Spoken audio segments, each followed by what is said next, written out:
Kasama natin ngayon ang Diocese of Cubao at ang clergy for Cubao.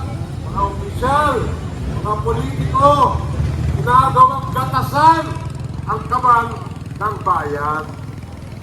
Mga kasama, yung nakita natin mga korupsyon itong mga nakaraang mga araw at linggo, katiting lang yan ng mga ninanakaw nila sa atin. Sabi ng website ng Pangulo, 500 billion daw ang mga flood control project. Nasa 1 trilyon na ang totoong halaga ng mga kinukuha at ginagawa nilang ghost project.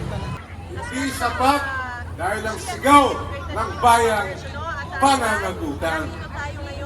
Kami po, sa Bayan Party List, 4 ang aming panawagan. Unang-una, buksan ang BICAM. Dahil dyan nangyayari yung kalokohan.